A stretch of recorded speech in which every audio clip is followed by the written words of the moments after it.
Welcome, everyone, to the Uncanny Valley podcast. Today, we're embarking on something truly unique, I think. A journey that lets you experience life from a completely different perspective. Yeah, a really different one. That of an incredibly curious and, shall we say, feisty feline. Exactly. We're diving into Be Like a Cat, a solo two-player RPG by Hmm. Tim Roberts. And this isn't just, rolling dice and moving tokens. It's really about crafting a narrative, Mm-hmm. exploring territories, living out the adventurous and often pretty funny life of a house cat. Or, as the game itself charmingly calls it, a Moggy Mafia I experience. love that term. Me too. So our mission today is basically to pull out the most important bits, the key nuggets of knowledge from this game's material. We want to give you a shortcut to understanding what makes this game tick, the surprising sort of feline facts it weaves in, and, well, just enough humor to keep you hooked. Yeah, and what's truly remarkable here, I think, is how this game seamlessly blends familiar RPG mechanics, things you might already know, with this really unique theme. It taps right into that curiosity we all have about our cats, doesn't it? Totally. Offering players a chance to embody their adventurous spirit. From a tiny kitten taking its first bold steps I outside, see. all the way to a seasoned senior cat, full of hard-won wisdom. We'll explore how it transforms everyday cat behaviors like those sudden bursts of energy, the zoomies, Oh, the zoomies, or yes. just, marking territory, how it turns those into really engaging game mechanics and deep, often quite funny narratives. Absolutely. So we'll start by understanding the core premise, what you actually need to, get started on your own cat adventure. From there, we'll get into the fascinating process of creating your unique cat character, how their identity is shaped right from the start. The kitten phase. Exactly. Yeah. Then we'll explore the fundamental rules that govern your cat's journey. Stuff like skill checks, handling encounters. The nitty-gritty. Right. And then, the really fun part, we'll leap into the incredibly diverse scenarios this game offers. I mean, we're talking bustling city streets, ancient Egyptian temples, even a malfunctioning space station. It gets pretty wild. It really does. So get ready to think like a cat, because this discussion, I guarantee, will change how you see those furry friends curled up on your couch. Yeah. Okay, let's properly unpack this. And maybe the best way in is to start with a story, like the game itself does so well. It opens with this really captivating short tale about a brave little kitten yearning for adventure, beyond the big one's walls. Hmm. So picture this. It's dark, hours after the humans have settled. This tiny kitten, it's nestled with its siblings, but it feels this ancient call, this pull towards a world without boundaries. That primal instinct. Exactly. It creeps out past its sleeping mother, totally driven, reaches the cold floor where they eat, grabs a small chunk of hard food, a meaty rock, it calls it. Ah, meaty rock. For energy's right. Wondering what incredible discoveries are out there beyond the familiar. And the scene then shifts, right, to this small, unassuming little door. The cat flap? The cat flap, yeah. That the big ones put inside their bigger door.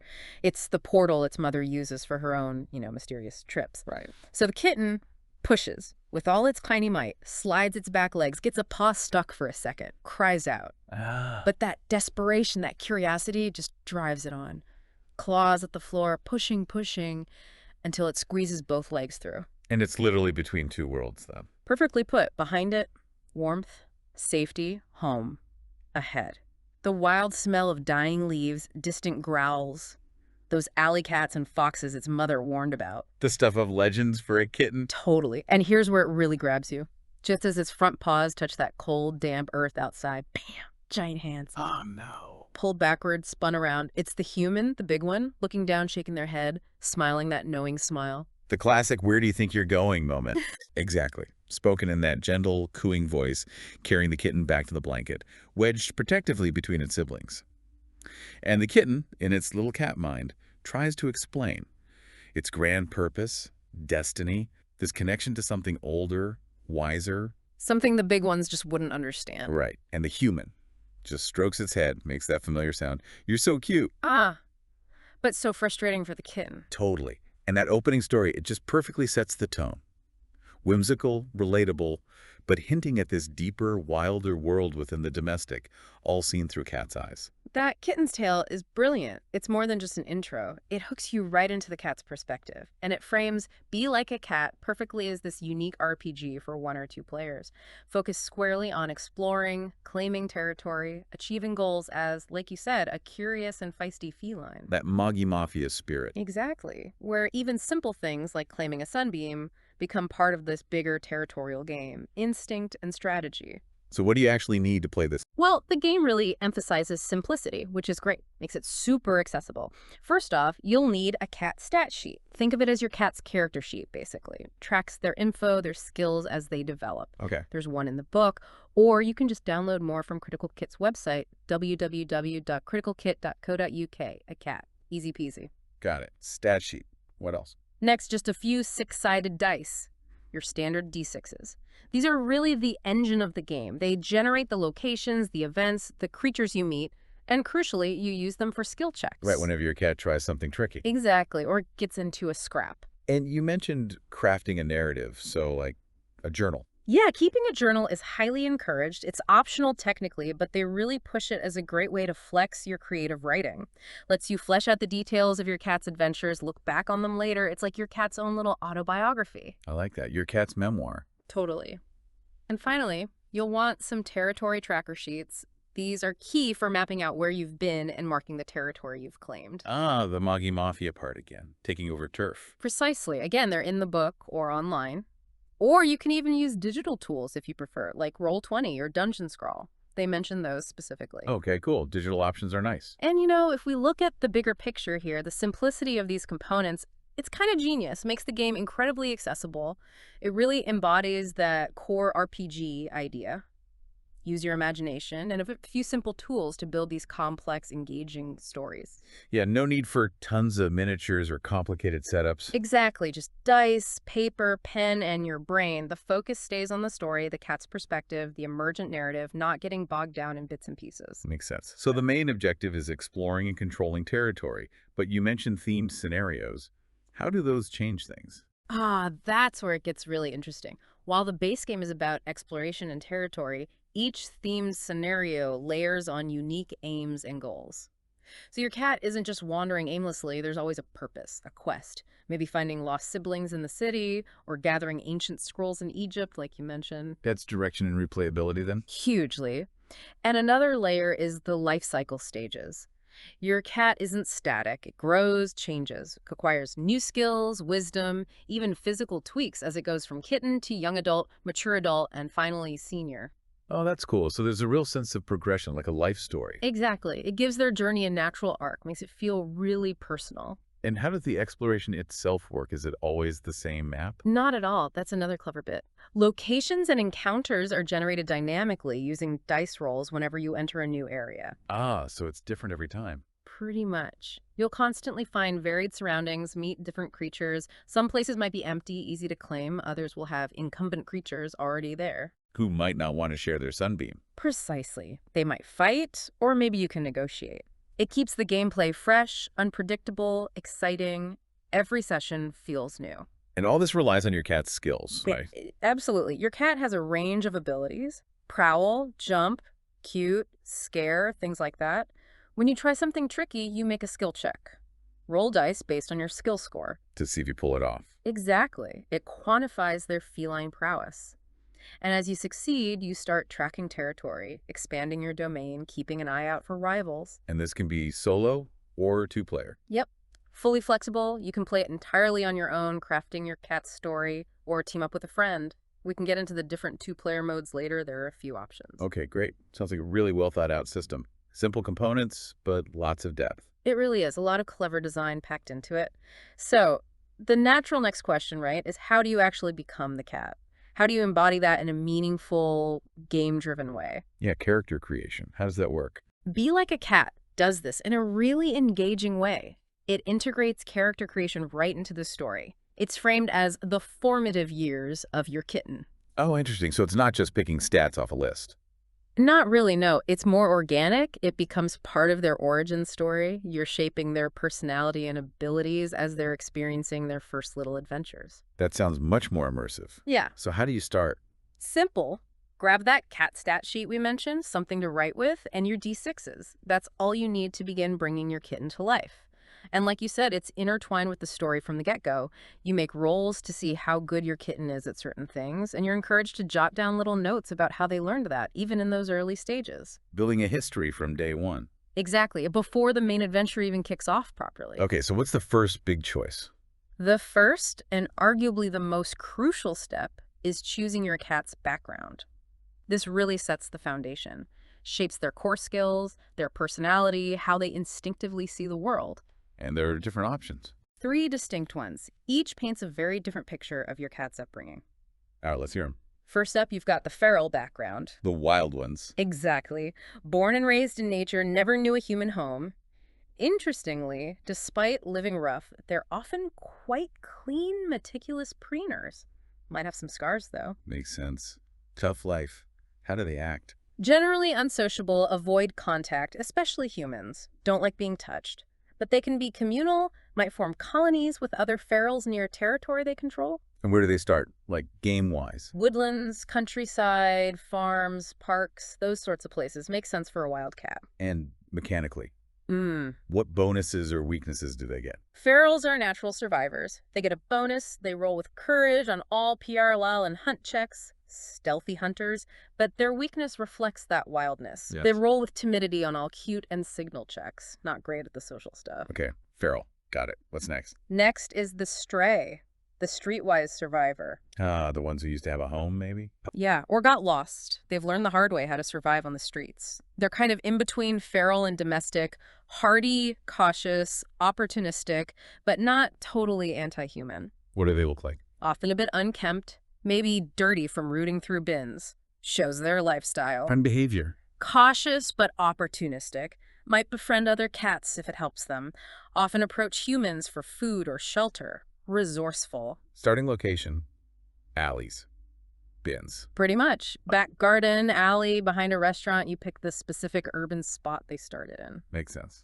And their mechanics. Strays are adaptable, agile. They get courage on any 2 travel skills of your choice. Good at getting around, their weakness. They roll with timidity on any social skill and any survival skill. Reflects their scruffiness and maybe reliance on finding scraps or help. Okay, interesting trade-off. But here's the really unique thing for strays. The between 2 worlds mechanic. Ooh, what's that? When they advance from young adult to mature adult, they get a one-time chance to change their background. They can become feral or domestic. And if they do, they keep their original stray bonus and weakness and just add the new ones on top. It's a cool narrative choice, showing a big life change. That is cool. Reflects finding a home or maybe going fully wild. Exactly. All right, feral, stray. What's the third one? The domestic cat. The pampered house cat. Ah, the classic lap cat. Pretty much. Born in a warm home, close to them humans, very protective of their turf, be it the sofa or a sunbeam. Appearance. Yeah. Probably well-groomed. Impeccably. Shiny coats, thanks to the humans. Reasonably sociable, wary of wild things, but confident with people asking for strokes, playtime. Sounds about right. But maybe not great survival skills. Generally, yeah. Yeah. They rely on humans. But interestingly, the game notes they're often prolific hunters of small prey. Birds, mice, bringing those lovely gifts to their big ones. Ugh. Yes. The gifts, where do they start? In a warm, cozy house, naturally, which gives them easy access to food and healing right off the bat. Nice perk. And their bonus. Must be social, right? Absolutely. They are masters of human manipulation. They get courage on all social checks made on humans. Huh. Perfect. And their weakness. This should be good. It is. It's hilarious. The game states they are not as agile as they think they are. Oh, brilliant. So they make all balance and GMP checks with timidity. And here's the kicker. Yeah. If they fail one of those checks by rolling a 1, Yes. their clumsy failure ends up in a viral internet video. No way. That's amazing. So perfectly cat. Isn't it? It's such a great touch of humor and realism. So choosing your background really sets the tone, doesn't it? It's not just stats, it's a whole persona. Exactly. It paints this vivid picture of their upbringing, their instincts, directly impacts how you'll play, what you'll be good at, what you'll struggle with. It's foundational. Okay, so you've picked your background. What's next in creating your kitten? Skills. Yep. Step 2. Developing your skills. All skills in the game, things like prowl, hunt, jump, cute, claw, start at a score of 1. They can improve naturally up to a maximum of 6. Higher score means your cat is better at it. Makes sense. How do you improve them initially? as a kitten? There are two ways to mark skills for development, either right at the start or later when you hit a new life cycle stage. Method 1. You strategically choose 2 skills from each of the 4 main categories, survival, social, travel, and combat, to develop. Gives you some control. Okay. Method 2. More random. You roll a d6 for every skill on the sheet. If you roll a 4 or higher, that skill gets marked for development. Sort of like natural aptitude, maybe. Exactly. It adds that element of chance, mimicking how kittens just seem to be naturally good at some things and not others. So once a skill is marked, how much does it improve? You make 1d6 roll for each marked skill. A 1 is a failure, no improvement, +0. A 2 or 3 is minor success, +1. A 4 or 5 is good success, +2. And a 6 is a resounding success, adds +3. Simple enough. Yeah, and again, the game really encourages you to journal about how these skills improve. Like narrate the learning process. Right. Maybe your pre-owl went up because you successfully stalked a butterfly. Or maybe your JGMP didn't improve because you hilariously failed to leap onto a step and lost some confidence. Makes the numbers feel earned, part of the story. Precisely. It connects the mechanics back to the narrative constantly. Can you give us a quick rundown of the skill categories and some examples? Sure. You've got survival. That includes prowl, stealth, hunt, finding things food, mark, claiming territory, and preen, grooming, minor healing. Then travel. Jump, leaping, climb, scaling things, balance, walking narrow ledges, and landing gracefully or not. Okay. Social has cute, charming others, scare, intimidating, play, interacting, friendly, sparring, and signal, communicating needs. And finally, combat, claw, attacking, bite, also attacking, pounce, pinning smaller foes, and evade, dodging, escaping. Got it. Covers all the cat essentials. Pretty much. And the game sprinkles in those little feline facts, too, which is a nice touch. Oh, yeah, you mentioned those. Like what? Things like, cats sleep up to 18 hours a day.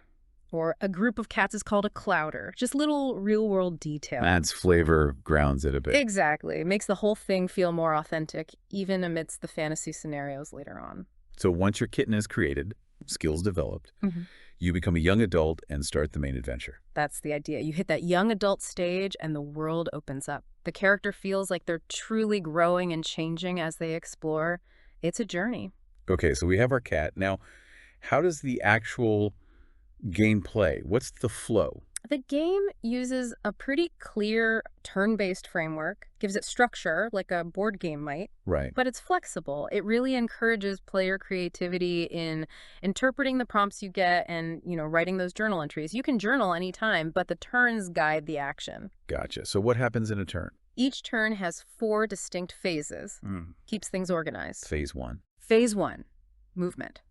Pretty straightforward. Unless a prompt says otherwise or it's your very first turn, you move your cat 1 location square, any direction, but not diagonal. Okay. Can you choose not to move? Yep. If you stay put, you just skip ahead to phase 3. And if you move into a new unexplored square? That's when you generate the location. You roll 2d6 and check a specific d66 location table for your current scenario. D66. How does that work? Ah, good question. You roll 2d6s, but 1 counts as the tens digit, 1 as the units. So a roll of, say, 5 and 2 becomes 52, not 7. Okay. Gives you 36 possible results then. Exactly. So you find result 52 on the table, and that tells you what the location is, maybe a house, a park, a fence. You mark it on your territory tracker and describe it in your journal, sights, smells, sounds. Nice. What if you move into a square you've already visited? Then you skip the location generation, just move there and go straight to phase 2. Streamlines things. Okay. Movement. Phase 1. What's phase 2? Phase 2. Encounters. If you've moved to a brand new location or just haven't checked for an encounter there before, this is where you see who or what is already there. You generate an incumbent creature, could be another cat, a dog, a squirrel, whatever the tables say, a potential friend or foe. What if you decide to just leave them be? Avoid a fight? You can, but it's wise to note down what creature is there on your tracker, so if you come back later, you know what you're facing. Makes sense. Yeah. And you skip this phase if the territory is already yours, right? Absolutely. If you're moving through territory you've successfully claimed, you bypass encounters, it's safe ground. You just move on to phase 3. Okay, phase 3. Phase 3, yes, and. This one's named after improv theater, which is cool. It's where random events happen. Ignore back. Could be either. You roll 1d6. If you get a 4 or higher, you then roll on another table, the yes and prompt table for your scenario, and follow its instructions. These prompts inject that unpredictability. Maybe you find some food, maybe get startled, maybe another cat shows up, keeps you on your toes. Adds narrative spice. To- All right. Movement encounters. Yes, and. Phase 4. Phase 4. Territory. This one's optional, but is how you actually claim locations. The Moggy Mafia strikes again. Exactly. First, you have to have dealt with any incumbent creatures from Phase 2. Driven them off or maybe befriended them. The square needs to be clear. Okay, then what? Then you make a mark skill check. Roll dice equal to your mark skill score. And you're looking for successes, 4s or higher. Right. Each 4 or 5 is 1 success, a 6 is 2 successes. Remember, 1s are -1 success. Now, the outcome determines control. 0 successes. You fail to claim it, you have to move away next turn, but you can come back and try again later. Okay. What about 1 success? 1 success gives you tenuous control. It's yours for now, but you have to make another mark check at the end of every game session just to maintain it. Bit precarious. Needs reinforcing. And 2 or more successes. That's permanent control. That location is yours, locked down. Cannot be taken by other cats according to the base rules. It's fully part of your territory. Creates a nice risk-reward for expanding. Do I settle for tenuous control or push for permanent? Exactly. How much do you want that prime napping spot? So, you mentioned D66 tables for locations. Are there other kinds? Yeah, mainly the other type is 2d6 tables. These are simpler. You just roll 2d6 and add them together. A roll of 5 and 2 is just 7. You look up row 7 on that table. Okay, so D66 for more specific outcomes. 2d6 for some results. Pretty much. Sometimes a prompt might ask you to roll an additional d6 for a further outcome, but it'll always tell you exactly how to interpret that. Adds layers sometimes. Got it. Now, let's really drill down into the core mechanic, making skill checks. You said you rolled dice equal to your skill score? Correct. So if your JUMP is 3, you roll 3d6 when attempting a tricky jump. And the success calculation again? Each 4 or 5 on a die is 1 success. Each 6 is 2 successes. And critically, each one is -1 success. Okay, so ones actively hurt you. They do. You sum up all the successes and failures from your dice pool to get your final outcome score. Let's do that example again. Yeah. JMP3, roll 3d6. Get a 6, a 2, and a 1. Okay. The 6 gives you +2 successes. The 2 gives you 0. The 1 gives you -1. So 2 + 0, 1 equals 1. Your outcome score is 1. And what does an outcome score of 1 mean? According to the table, success. You achieve your goal, make the jump cleanly. Simple enough. What about other scores? If your total score is 0, it's failure. You don't make it, but there are no bad consequences. Just miss the jump, land okay. Phew. If your score is -1 or less, that's abject failure. You fail badly and sustain injuries equal to the negative score. So a -2 result means 2 injury points. Ouch. Okay, so negative scores are bad news. Very. But on the flip side, if your score is 3 or more, that's a resounding success. Oh, extra good. Yeah. You succeed brilliantly, and your cat gets a confidence boost. You make your very next skill check, whatever it is, with courage. Momentum. Nice. It really allows for those nuanced outcomes, reflecting the unpredictable nature of cat life. And you mentioned courage and timidity. Those are special circumstances. Right. They can be triggered by your background, by prompts, or sometimes you might just decide narratively that one applies. So courage. What does that do again? When rolling with courage, after your initial roll, you can choose to re-roll any dice that didn't show a 1. Just once per check. Big advantage. That burst of feline confidence. Okay.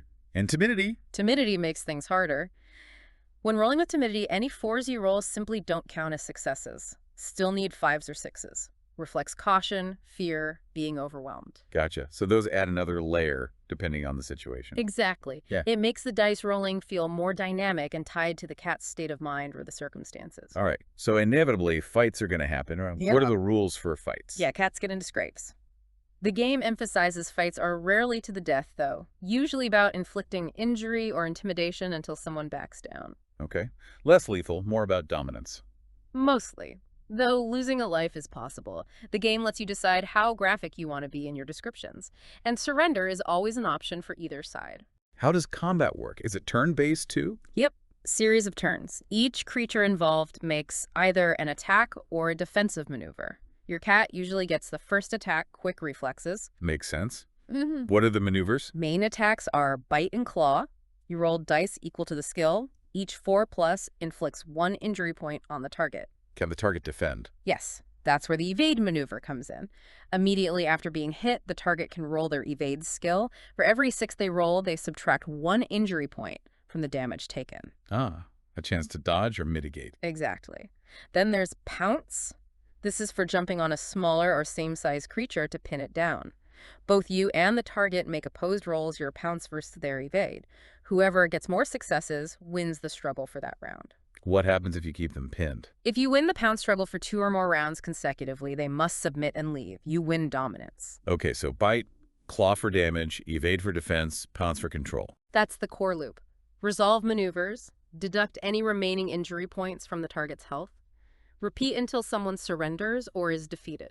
How does surrender work? If you choose to surrender, you have to leave the location immediately, and you can't try to reclaim that specific territory until you advance a life cycle stage. It's a significant setback. Okay. And if the opponent surrenders? If you reduce an opponent to just 1 health point, they automatically surrender. They recognize you're tougher, you gain control of the location, and you get to decide what happens to them. Let them flee, maybe try to befriend them, adds a little narrative choice. How are creature stats handled? Is it complicated? Super simple, actually. Just a block of 3 numbers, attack score, how many dice they roll, evade score, how many dice they roll to defend, and injury points, their total health. Example. Might see something like 4, 3, 7. That means 4 attack dice, 3 evade dice, and 7 health points. Easy to track. That is simple. But you said violence isn't the only way. Social encounters. Right. Especially in scenarios like Urban Cat, there are other options. You might roll for an encounter verb first. Is the creature angry, timid, mischievous? Helps you gauge their mood. Sets the scene for interaction. Exactly. And then there's the versatile yes-no mechanic. You use this when you're unsure how a creature will react to something non-violent, like asking a human for food. How does that work? Roll 1d6. 1 means no, and it probably escalates to a fight. 2, 3 means no, but they refuse. But maybe a successful skill check, like cute or scare, could change their mind, allows for negotiation. 4, 5 means yes, they're friendly, agree to your request, and a 6 is yes and. Not only do they agree, but they might become an ally or offer extra help, maybe guide you somewhere useful. That's a great mechanic. Allows for much more than just combat. Player-driven storytelling. Totally. Really opens up the narrative possibilities. Okay, so through fights or failed checks, your cat takes damage. Let's talk health and lives. 2 key stats. Health is your current hit points. It goes down when you take injuries, but it resets back to maximum whenever you lose a life. Right, and lives. You start with 9, like the saying. Yeah. And they only ever go down. They don't reset. When you run out of lives, that's it. Game over for that cat. The end of their story. How do you lose a life? If you sustain injuries from combat, falls, bad checks, prompts, and your health drops to 0, you lose 1 life. Just 1, even if it was a massive hit. Just 1 life per incident, yeah. Your health then immediately resets to maximum, prevents a death spiral from 1 bad roll. That's forgiving. How do you get health back? Healing. Several ways. Scenario prompts often have healing options. Finding food, resting in a safe spot. In Urban Cat, there's the clever vet visit option. If you encounter a human, you can make a signal check to show you're hurt. Success means they whisk you off to the vet for full healing. Ah, that's great. Very realistic. Isn't it? Other scenarios have their own thematic ways to heal. Or there's always hunting for food. If you end your turn in territory you control, you can make a hunt check. Success means you find a snack mouse, bird, dropped food, and heal 1 injury point. Self-sufficiency. Nice. Now, speaking of cat behavior, this brings us to something wonderfully named. Oh. The frenetic random activity period, or FRP. FRP. You mean zoomies. Exactly. The game has rules for zoomies. It represents those inexplicable bursts of energy young adult and mature adult cats get. Midnight crazies. That's amazing. How does it work? How do you trigger it? It triggers whenever your cat makes any skill check, combat included, and you happen to roll 2 6s on the dice. Double 6s equals zoomies. Okay. Yeah. What happens then? Your cat immediately moves 2 locations away from where it is in any direction you choose. You don't take turns in the location you pass through. It's just a blur. The FRP ends in that second location away, and your next turn starts there. Whoa.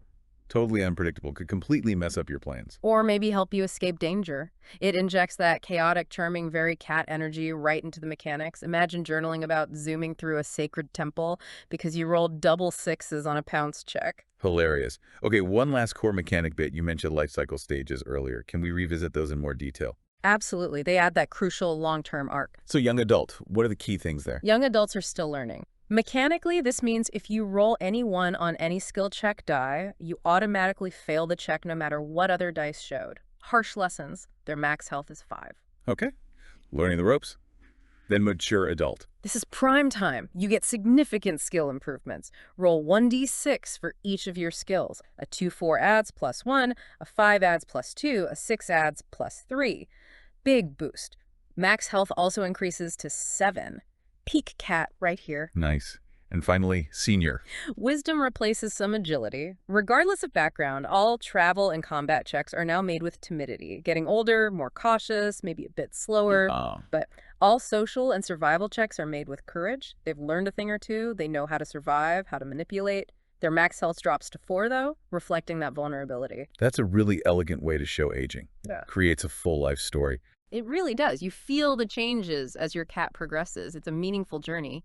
So we've got the core rules down. What's truly fascinating now is seeing how those rules get adapted and ingeniously reinterpreted for the different scenarios. Yeah, you mentioned wildly different settings. Oh, absolutely. Each scenario is like a complete self-contained world for your cat. Takes the base game and twists it into something totally new, offering fresh challenges and stories. Okay, let's jump in. Where do we start? Urban cat. Makes sense. Urban cat. Introduction to the feline metropolis. That's the base scenario, set in a contemporary town or city.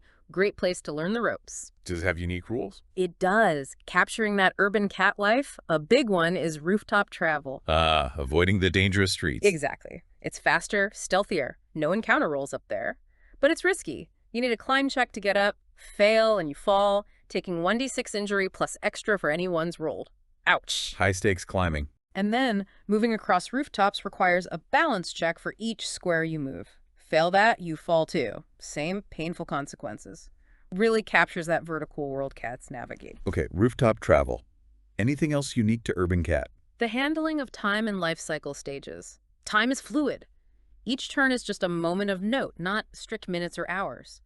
And crucially, for every 12 new locations your cat claims control over, you get the option to advance 1 life cycle stage. So territory control fuels aging progression. Yep, gives a clear goal for growth. And you can adjust that number 12 if you want a shorter or longer game. Nice flexibility. What kind of locations do you find in the city? All the classics. Parks good for hunting, but maybe rival cats. Fences and walls, access points for rooftops, but watch out for bird attacks. Bird attacks. Yeah. A prompt might trigger one, forcing a balance check with timidity. Fail, fall, take damage. Houses, obviously, with gardens for hunting. Businesses, restaurants, prime bin diving territory for hunt checks. Maybe even find a vet's for healing near one. Nice. Public buildings. Guaranteed human encounters there. Street markets use cute or signal for help or food or hunt for scraps. Even risky car parks, where a failed JMP check could mean getting hit by a car and losing a life instantly. Yikes. Okay, very urban. It's a grounded but imaginative take on a cat's daily city adventures. And encounters. Who do you meet? The usual suspects. Foxes, dogs, other cats. Stray, domestic, feral. Smaller stuff like crows, mice, rats, squirrels, pigeons.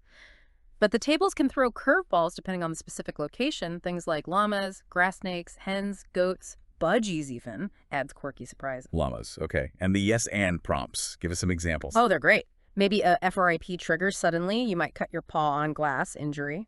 A rival feral might steal a location you only tenuously controlled. The risks. But then good things. A black cat crosses your path, courage bonus. A seagull drops a fish heel, 1 injury. Nice. Or maybe a passing crow poops on your head. Duh. Timidity on certain checks until you preen it off. You could find a stray or feral ally. Courage bonus. Or hilariously, you might get fleas. Fleas.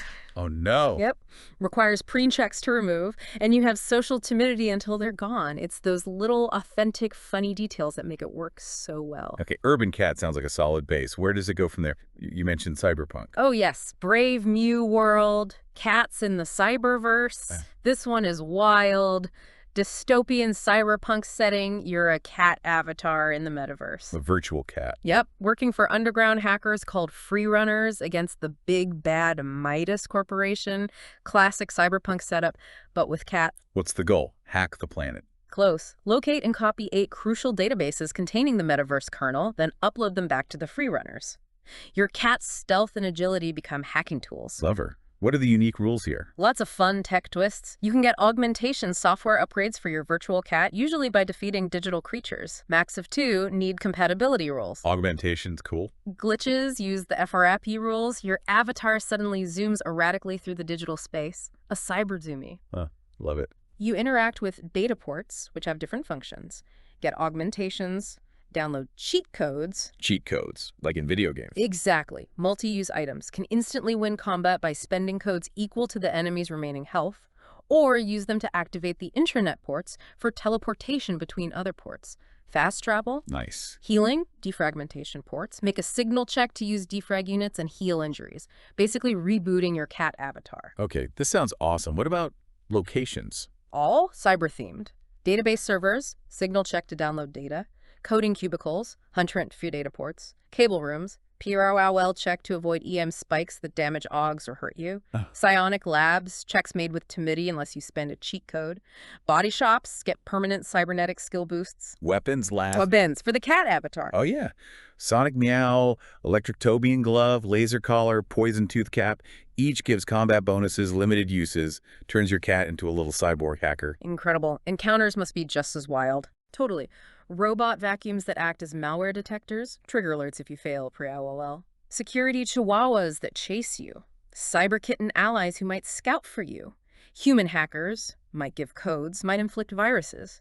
Rival cybercats can corrupt your augs. Sonic crows interfere with your neural chip. Even viral fleas that drain your augs or databases. Viral fleas. Okay, they really leaned into the theme. Yes, and prompts. Metaverse glitches causing FRAPs, injury or corrupting data. Air vents for stealthy travel. Smart pills for healing or skill boosts.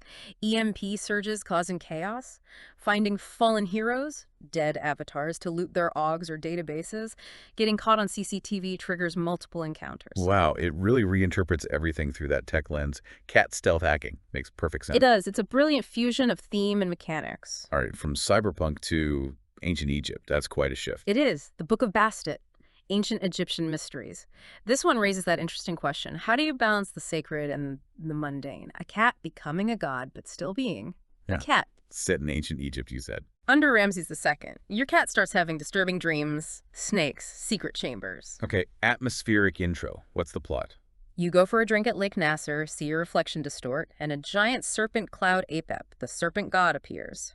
Then a dream clicks. Ra, the sun god, told you Apep captured your sister, Sekhmet. Oh, wow. Epic backstory. To save her, you have to go deep beneath Ramses II's temple, find 12 sacred scrolls of Bast, the cat goddess. These scrolls tell you how to defeat Apep. Your destiny awaits. Find 12 scrolls. Got it. Unique mechanics. Reading scrolls is key. Find one, make a signal check to memorize it. Success means you gain its effect could be a boon, a benefit, or a curse, a hindrance. The type depends on which scroll number it is. First is boon, second is curse, etc. Some curses even trigger aging, advancing your life cycle stage. Knowledge takes its toll. Boons and curses. Can you have multiple? Only one boon and one curse active at a time. New ones override old ones. And if you fail the signal check, the scroll crumbles to dust, lost forever, adds real risk. Okay. Locations. Tombs and temples. Halls of hieroglyphics. Signal check might grant boon curse. Shafts to new levels. Land check to drop down. Climb to get back. Burial chambers. Creatures become tougher mummies. Grand halls, healing wells, and crucial scroll rooms. Very atmospheric. And encounters. Egyptian wildlife. Yep. Baboons, lions, ostriches, crocs, cobras. Human explorers, too. Scarab beetles, mummies, cats, the revered Egyptian cats, allies or rivals. Vultures, jackals, gazelles, mongooses, ibis, hares. Even undead skeletons and sphinx cats. Wow, quite the menagerie. Yes, and prompt. Yeah. More Egyptian flavor. Definitely. Lost spirit triggers a FRAP possession. Find an underground oasis for healing. Hear Sekhmet's whisper revealing a scroll location. Secret shafts for fast travel. Find a pouch of herbs, healed poison. Find small treasures to offer creatures. Or bad stuff. Foul air or tremors cause curse injury. And the big one, Apep's vengeance. The god tries to curse you directly. Need a prowl check to avoid injury and losing memorized scrolls. High stakes indeed. Tell me about some curses. Putty cat gives travel timidity. Apep's venom affects prowl, evade, social with timidity. Scaredy cat hits combat mark. Scroll down makes you lose a scroll. Life drain costs you 2 lives instantly. Nasty stuff. Yikes. But are powerful boons too. Oh yeah. Haste lets you move 2 locations per turn. Skin of Apep gives evade and courage and reduces injury. Baboon gives travel courage. Osiris's protection is a one-time save from losing a life. Divine intervention. Amon's cloak for invisibility. Pre-Ural check. Wrath of Ra lets you scare enemies in combat. Eye of Ra scouts locations. Strength of Sekhmet doubles combat skill scores and damage. And Protection of Bastet means only gods can injure you. Wow. What a boon and curse conflict, like courage versus timidity for the same skill. They cancel out. You just make a regular check. Keeps it balanced. So what happens after you find all 12 scrolls? The conclusion. Apotheosis and showdown with Apep. Your cat transforms into Bastet herself. Becomes a god. Yep. Skill scores double, gain 2 more boons, restore a life, summon spirit cats for combat help. Then you fight Apep. 640 stats, super tough. Epic. And if you win? You free Sekhmet, the spirit of Bast enters her, peace ensures. If you lose, Apep wins, Sekhmet remains captive. A truly grand finale. Amazing. It really does let a cat become a god while still being, well, a cat finding scrolls. Incredible balance. It's a fantastic blend. Okay, from Egypt to space. You got it. Star Paws, a feline odyssey in space. Pure sci-fi goodness. What's the setup? Cat on the Enterprise. More like Cat on the Nostromo. Malfunctioning space station, infiltrated by aliens, most humans gone. Left behind are escaped animals, rogue droids, and those creepy aliens. Sounds intense. Objective. Survival and escape. Find 4 different repair tools scattered around the station to fix the last functioning escape pod. You start right next to the pod. Resource management and exploration, then. Perfectly put. Every tool feels vital. Unique rules really sell the setting. Like what? Airlock doors seal behind you, restricting movement, making you plan routes. Finding repair tools is key. You carry them in a backpack. Using a tool requires a specific skill check. Claw, signal, bite, etc. But if you roll a 1 on the check, the tool breaks. Gone forever. Oh, stressful. Then there's zero gravity. Artificial gravity glitches out in some areas. When it does, all your travel checks just automatically fail. Tumblecat. You need a land check when gravity comes back on to avoid injury. Disorienting. And Oxygen. critical resource. Hull breaches means some areas have no O2. You have oxygen canisters on your collar. Start with 4. Enter a no O2 zone. Use 1 canister per turn. Run out. Take injury each turn, and all checks are with timidity.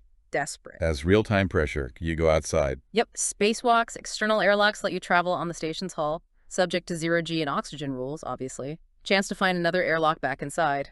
Risky shortcuts. Okay, locations must be very sci-fi. Control rooms. Use CCTV to reveal map locations. Crew quarters. Hunt for O2 canisters. Unlit areas. Timidity. Corridors with narrow gantries. Balance check overdrops. Biodomes. Good for prowl hunt. Medical stations. Limited healing. Engineering labs. Good place to hunt for tools. And those external airlocks. Encounters. Aliens. Oh, yeah. Fully grown alien entities. Acid attacks. Alien larvae. Malfunctioning droids can sometimes be repaired with tools to become allies. Human engineers might help point to tools. Hostile or helpful human crew. Alien slime trails cause injury. Monkey knots. Monkey knots. Yeah, escaped lab monkeys in spacesuits can actually carry you quickly between locations if you befriend them. And maybe a loose-beaked parrot giving hints. A parrot in space giving hints. Love it. Yes, and prompts. Space debris hits the station, removing explored locations from your map. Chemical spillage injures you or destroys tools. Hull breaches create no O2 zones, repairable. Gravity gizmo glitches, repairable. Door failures, repairable. Find a hoverboard for fast travel. Dodge laser defense systems, prowl check. Air ducts for stealth. And the ominous orbit shifts. If 10 happen, the station breaks up, game over. Countdown timer. Wow. Constant crisis management. And the repair tools are tied to cat skills. Ingeniously, security override uses claw. Software calibration uses signal. Magnetic spanner uses prowl. Electronic screwdriver uses might. Adjustable wrench uses pounce or jump. It perfectly recontextualizes cat actions into sci-fi tasks. So Starpaws is a tense survival mission using cat skills in totally new ways. Exactly. Exploration, resource management, survival horror light starring a cat. Okay, one more scenario. Pirates. Aye, matey, a perfect storm, swashbuckling on the high seas. Pure pirate adventure. Who are you in this one? Captain Cat Sparrow.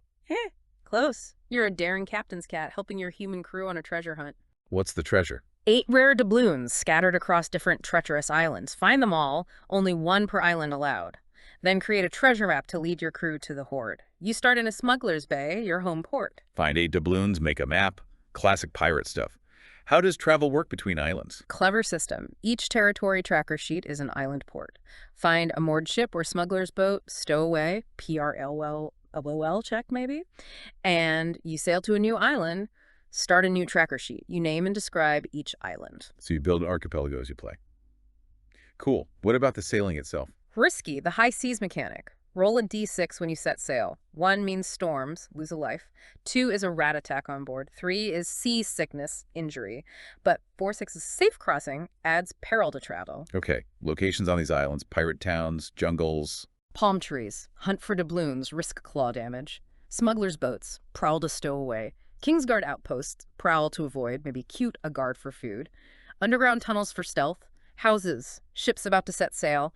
Might have to fight the ship's cat to board. Moored fishing boats, JMP for fish healing, risk falling in. Wow. Warehouses, moored ships balanced, checked across ropes, might find map pieces in captain's cabin. Weapons caches, failed prowl explosion, lose a life. Small caves, hunt doubloons, risk crab attack. Very piratey. Definitely. And encounters, pirates, guards, parrots. All of the above. King's Guard members prowl to lose, evade musket shots. Magpies might steal doubloons. Drunken sailors, cute for rum healing but gives travel timidity. Other ships' cats, rivals or allies. Rat spies might report your map. Seagulls attack, drop fish, or even fly you to new islands. Seagulls slay you. Apparently. Flying fish, evade or pounce to eat. Pirates, cute to get smuggled aboard. An Irish rover dog ally. And yes, those loose-beaked parrots giving hints about doubloon locations. Always the parrots. Yes, and prompts must be pure swashbuckling chaos. Pretty much. Sea spray damages your map, lose doubloons. Storms give timidity on all checks. Find gunpowder shots to throw. Risk self-injury. Yo-ho-ho triggers a FRP. Find a bottle of rum, healing plus stat changes. Find fletsome and jetsome, injury.skillboost.bloon. Shot across the bow, forces evade check, or lose a life. Huh. It sounds like a treasure chest of pirate tropes seen through a cat's eyes. Whimsical adventure. That's exactly it. Adds a layer of feline charm to the high seas danger. So we've covered solo play in these amazing scenarios, but you mentioned it's also for 2 players. Absolutely. Beyond the rich solo experience, Be Like a Cat offers some really engaging ways to share the adventure with a friend. It's quite versatile. How does that work? Are there different modes? There are 3 distinct options catering to different playstyles. First up is collaborative role-playing. Working together. Exactly. You and a friend team up, pursuing shared objectives. Maybe you explore side by side, coordinating tactics against tough enemies. Or you could split up strategically, cover more ground faster, and then meet back up. How do turns work? You just alternate taking turns. Simple as that. It fosters that sense of teamwork, a shared narrative. The book suggests this mode is particularly good for the urban cat, setting 2 cats navigating the city together. Okay, collaborative sounds nice.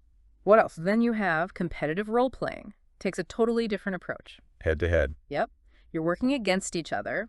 The goal is to become top cat by achieving the scenario's objective first. Ooh, rivalry. How does that work mechanically? Each player gets their own separate territory tracker. You still alternate turns, but you're often trying to outpace or even hinder your opponent. How do you decide who goes first? This is fun and very thematic. The player who owns the most real-life cats goes first. Huh. Brilliant. What if it's a tie or no one owns cats? Then you just do opposed 1d6 rolls. Highest roll goes first. Simple tiebreaker. Are the objectives different in competitive mode? Yes, and that's key. They're tweaked for rivalry. In Urban Cat, first to control 12 territories wins, and you can attempt to steal territory your opponent has claimed, forcing direct conflict. In Brave New World, you're working for rival hacker groups. First to steal and upload the 8 databases wins. It's a race. Star pause. First to find all the repair tools and successfully use them to escape the station wins. Pure survival race. And Perfect Storm, first to find 8 doubloons and successfully bury them wins. But opponents can try to find your buried treasure if they reach the location and succeed on a hunch check. Pirate betrayal. Wow, that adds some real teeth to the competition. Very thematic changes. Definitely makes each competitive game feel unique. Right, collaborative, competitive. What's the third option? The third is Game Master Player. This is much closer to a traditional tabletop RPG setup. How so? One player takes the role of the cat. Just the cat. They make all the decisions for their feline character, where to go, what to do, rolling for skills and combat, full immersion in the cat role. And the other player? They become the Game Master, or GM. The GM handles everything else. They generate the locations, they play all the other creatures you encounter, friends and foes, and crucially, they embellish the world. They add details, narrative flair, consequences beyond just the basic prompts. Ah, so the GM drives the world and the story around the player's cat. Exactly. If we connect this to the bigger picture, this mode is fantastic for collaborative storytelling. It lets the GM add so much depth, reacting dynamically to the player's actions, creating a richer, more tailored narrative than relying purely on the random tables. Good for practicing GM skills too, maybe. Absolutely. Leverages human creativity beyond the dice rolls, creates really memorable shared stories. So these options really show the game's flexibility, don't they? Solo, co-op, competitive, GM-led. It really does. Caters to pretty much any playstyle preference, ensuring you can come back to it again and again in different ways. Lots of replayability built in. So we've explored the core mechanics, the amazing scenarios, the different ways to play. This exploration into Be Like a Cat, it feels like more than just looking at a game, doesn't it? I think so too. It's about this really fascinating, incredibly accessible way to engage with storytelling, with creativity, problem solving, all through this very unique lens. Yeah, the way it takes these everyday cat things we all see like the zoomies, or Mm. that intense focus on marking territory, Mhm. and turns them into genuinely compelling interactive game mechanics. That's pretty ingenious. It really is. It constantly gives you those little aha moments, doesn't it? Yeah. About the inner lives of cats. Pushes you to really consider their perspective on the world we share with them. It's playful, but also kind of profound. Definitely. And this raises a really important question, I think, for anyone interested in game design or even just narrative structure.